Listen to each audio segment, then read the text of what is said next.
Criaturas que durante séculos provocaram pavor nos seres humanos devido ao seu veneno letal e aspecto intimidador, passaram por uma transformação impressionante no cenário econômico global. As serpentes deixaram de ser apenas animais temidos para se tornarem uma verdadeira mina de ouro na agricultura contemporânea. Instalações especializadas espalhadas pelos continentes asiático, americano e europeu transformaram esses répteis em fontes de receita que movimentam valores astronômicos anualmente. A pergunta que fica é: como algo tão desprezado por gerações conseguiu alcançar tamanho valor comercial? Essa metamorfose na percepção e no uso desses animais representa uma das histórias mais fascinantes da economia rural moderna, onde o medo cedeu espaço para o lucro. As propriedades dedicadas à criação de serpentes venenosas trabalham com espécies cujo simples nome provoca arrepios em muitas pessoas. Durante a estação reprodutiva, os responsáveis pela criação costumam isolar os machos em compartimentos específicos, pois a presença de vários machos no mesmo ambiente frequentemente resulta em confrontos violentos pela disputa das fêmeas. O procedimento adotado pelos criadores envolve reunir um exemplar macho com uma fêmea para possibilitar o acasalamento. Nesse instante, ambos os animais se entrelaçam num movimento que lembra uma elegante coreografia nupcial. Tanto as pitons quanto as serpentes venenosas realizam o acasalamento entre o fim da estação primaveril e o começo do período de verão. O tempo necessário para a cópula das pitons apresenta maior duração, geralmente estendendo-se desde 30 minutos até ultrapassar várias horas consecutivas. Decorridos aproximadamente 2 a 3 meses após o processo de acasalamento, a fêmea inicia a postura dos ovos. A progenitora deposita delicadamente os ovos sob uma camada protetora de areia, garantindo segurança e condições ideais para o desenvolvimento embrionário. Em cada ciclo reprodutivo, uma fêmea típica consegue depositar entre 15 e 30 ovos. As pitons, por apresentarem porte corporal superior, também produzem quantidades maiores de ovos, com números habitualmente oscilando entre 25 e 50 unidades. Para assegurar que a coleta dos ovos transcorra sem riscos, o criador precisa primeiramente transferir a fêmea para outro local. Subsequentemente, os ovos serão cuidadosamente retirados do compartimento.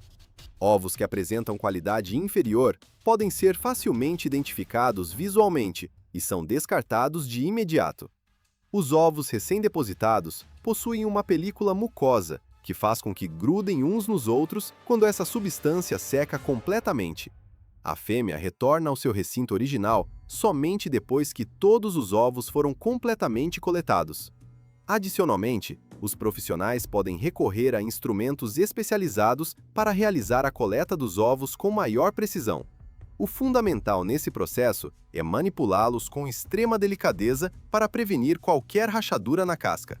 Este representa o momento em que a progenitora se encontra em estado de máxima agitação e preparada para defender sua prole. Ela pode desferir ataques com mordidas de velocidade impressionante ou expelir veneno mortal como mecanismo de defesa e proteção. Por essa razão, os profissionais que trabalham com esses répteis necessitam estar equipados com ferramentas apropriadas e equipamentos de proteção individual adequados. As pitons não constituem exceção nessa situação e exibem comportamento igualmente defensivo quando sentem seus ovos ameaçados. Os criadores preparam uma base de areia dentro de recipientes de isopor destinados à incubação. Os ovos são dispostos cuidadosamente e de maneira organizada sobre essa base arenosa, até que toda a superfície do recipiente esteja completamente ocupada. Posteriormente, uma tela é posicionada sobre os ovos, seguida pela aplicação de outra camada de areia que cobre todos os ovos integralmente. Finalmente, um tecido é colocado sobre tudo para preservar a umidade dos ovos localizados abaixo. Os ovos de serpentes são tipicamente incubados sobre areia, porque esse material mantém tanto o calor quanto a umidade em níveis estáveis. A temperatura apropriada para o desenvolvimento embrionário geralmente oscila entre 27 e 32 graus Celsius. Após 2 a 3 meses de incubação, os filhotes começam a eclodir. Nesse momento, as pequenas serpentes rompem suas cascas, usando um dente especial que possuem para essa finalidade. As serpentes recém-nascidas tentam empurrar a camada de areia para alcançar a superfície. Os criadores, então, as transferem para outro recipiente, preparando-as para serem relocadas para seu novo habitat. Você pode imaginar que essas pequenas serpentes recém-eclodidas sejam inofensivas. Porém, isso está longe da verdade. Suas glândulas produtoras de veneno já estão completamente ativas logo após saírem do ovo. Somente indivíduos com experiência substancial e conhecimento profundo da natureza desses animais possuem capacidade para manuseá-las adequadamente. Os filhotes são comercializados por valores que variam entre R$ 20 e R$ 30 cada unidade, constituindo também uma das boas fontes de receita na atividade de criação de serpentes. Para ovos de piton, o criador pode fazer um corte na casca para facilitar a saída dos filhotes com maior eficiência. Para garantir que todos os filhotes sejam extraídos com sucesso, o criador necessita escavar todas as camadas de areia existentes. Nos casos em que o período de incubação não foi suficientemente prolongado, muitos filhotes ainda não terão tido oportunidade de nascer. Cerca de uma semana após o nascimento, os filhotes começam a realizar a troca de pele, um processo crucial que lhes proporciona uma nova camada de escamas mais resistente e adequada ao crescimento. Depois disso, as jovens serpentes serão transferidas para um novo compartimento, para receberem cuidados apropriados. Com um sistema digestivo ainda em desenvolvimento, a alimentação para as serpentes recém-nascidas será cortada em fragmentos diminutos. O criador adiciona algumas vitaminas e enzimas, que auxiliam a digestão para aumentar a resistência das serpentes recém-eclodidas. A alimentação é dividida igualmente em pequenos recipientes e levada aos compartimentos.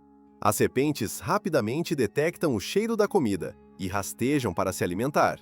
Nesta fase inicial, as serpentes recém-nascidas necessitam de apenas uma refeição a cada 3 dias. Os compartimentos das serpentes geralmente são projetados em níveis empilhados verticalmente, o que facilita consideravelmente os cuidados diários.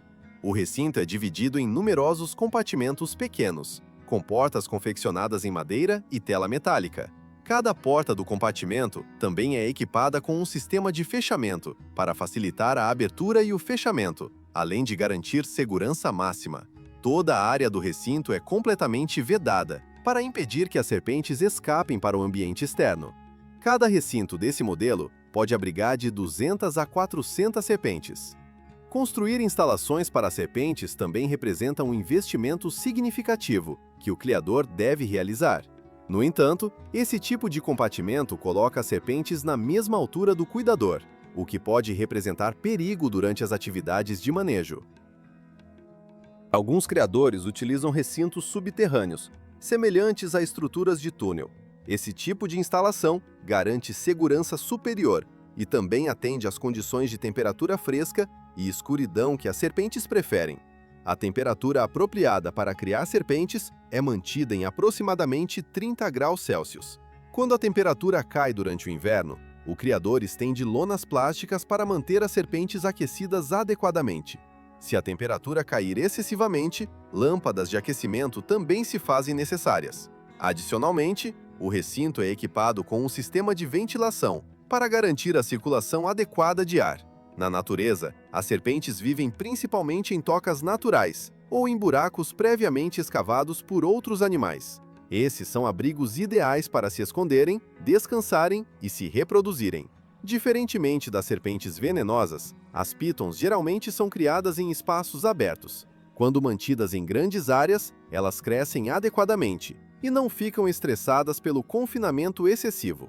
A alimentação para pitons adultas geralmente consiste em presas relativamente grandes, pesando cerca de 2 a 3 quilos. A presa oferecida às pitons normalmente está viva no momento da alimentação. Antes de consumir, elas tendem a usar seus corpos musculosos para a constrição, sufocando a presa até que ela morra por asfixia. O processo de engolir a presa é lento e gradual, geralmente levando cerca de 30 minutos, dependendo do tamanho da presa oferecida. Cada vez que engolem uma presa, as pitons necessitam de aproximadamente uma semana para digeri-la completamente. Portanto, se alimentam uma vez por semana. Com sua estrutura mandibular especial e flexível, As pitons podem engolir presas com diâmetro equivalente a 100% do próprio corpo. Por causa dessa ganância alimentar, muitas pitons já morreram ao tentar engolir presas excessivamente grandes. Como são menores, as serpentes venenosas recebem apenas pequenas presas, como pintinhos ou passarinhos jovens. A alimentação para pitons adultas geralmente consiste em presas relativamente grandes. Além da alimentação, o criador deve se preocupar em fornecer água às serpentes regularmente.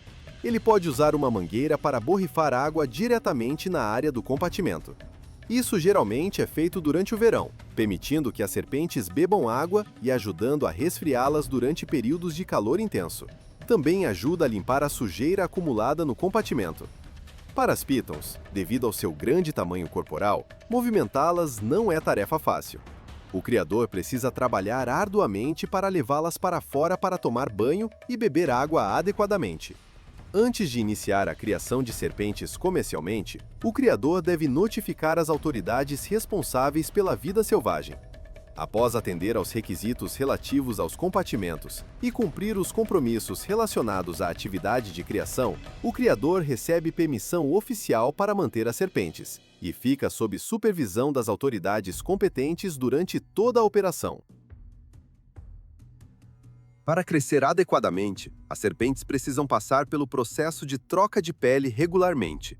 Esse processo auxilia no desenvolvimento e também remove patógenos aderidos à pele antiga. O criador pode auxiliar as serpentes na remoção da pele antiga quando necessário. Após a serpente terminar a troca, o criador remove a pele antiga do compartimento para manter a higiene adequada. As serpentes são muito suscetíveis à pneumonia durante o inverno, o que as deixa muito fracas e vulneráveis. Durante esse período, o criador deve prestar atenção especial na prevenção e tratamento da doença. A criação de serpentes é uma profissão que envolve numerosos riscos, pois o veneno da serpente é extremamente tóxico e perigoso para humanos. Os criadores também precisam se equipar com o conhecimento necessário e treinamento adequado para evitar incidentes indesejados. Algumas fazendas de serpentes podem criar serpentes com cores mutantes raras. Essas serpentes são compradas por muitas pessoas a preços substancialmente elevados. As pitons também são criadas para produzir indivíduos com diferentes padrões de cores atraentes. Em alguns locais específicos, as pitons são mantidas como animais de estimação exóticos. Fazendas de pitons podem gerar grandes rendimentos com serviços relacionados a esse hobby de colecionadores. Quando as serpentes atingem de 1 a 2 anos de idade, são vendidas para comerciantes intermediários. Antes de colocá-las em sacos para transporte, os comerciantes removem os dentes da serpente e isso garante segurança durante o transporte e o processamento posterior. O preço das serpentes varia de aproximadamente R$ 1.050 a R$ 1.800 por quilo. Os comerciantes pesam as serpentes cuidadosamente e as transportam para os veículos apropriados. Ao contrário das serpentes, a compra e venda de pitons ocorre de forma relativamente tranquila, exceto pelo fato de seu grande tamanho dificultar o transporte e manuseio. As pitons são pesadas antes de serem colocadas em sacos de malha. Mesmo sendo maiores, os preços das pitons geralmente são mais baixos que os das serpentes, variando de R$ 250 a R$ 750 por quilo. Em alguns países asiáticos, a carne de piton é muito comum e vendida amplamente nos mercados locais tradicionais. Para iniciar o processamento, as pessoas cortam uma linha da cauda até a cabeça do animal. Os órgãos internos e a gordura são removidos cuidadosamente. Em seguida, o vendedor corta a piton em diferentes seções para comercialização. A carne de piton é eventualmente preparada em pratos altamente nutritivos e apreciados. Adicionalmente, as pitons também são criadas pela pele, um setor de grande valor econômico na indústria da moda. Após o processamento inicial, a pele é retirada do corpo da piton com técnicas especiais. Depois de descascar, a pele ainda possui carne e gordura aderidas, que são raspadas meticulosamente. Esta etapa exige cuidado extremo para não rasgar a pele e comprometer seu valor. A pele da piton é fixada em uma tábua de madeira, ajudando a deixá-la esticada e completamente plana. As peles das pitons são secas em local fresco e ventilado por 10 a 15 dias consecutivos. As empresas de moda são os destinos para onde as peles de piton serão transportadas posteriormente. Uma pele de piton custa cerca de R$ 780 a R$ 1.560, dependendo do tamanho e qualidade. Aqui, as peles de piton serão costuradas em produtos de moda valiosos e luxuosos. Não apenas a carne de piton, mas também a carne de cobra é muito apreciada em diversos países. Para garantir segurança durante o processamento, a cabeça da cobra é removida primeiramente. Os órgãos internos são removidos imediatamente depois disso. Por fim, a cobra é cortada em pedaços e preparada para cozimento. A carne de cobra é muito rica em proteínas e contém pouca gordura, sendo considerado um alimento muito nutritivo e saudável. O vinho de cobra é considerado um tônico milagroso, que apoia a saúde dos rins e aumenta a vitalidade masculina, segundo crenças tradicionais. Após o processamento inicial, coloca-se um pedaço de plástico dentro da cabeça da cobra para moldá-la adequadamente. Depois, a cobra é disposta dentro do frasco de licor da forma mais visualmente atraente possível para a comercialização. Por fim, o licor de alta graduação alcoólica é despejado no frasco. Após cerca de 6 meses a 1 ano de imersão, pode ser consumido. Durante esse processo, a pessoa que prepara deve prestar atenção ao veneno, para evitar perigos de contaminação.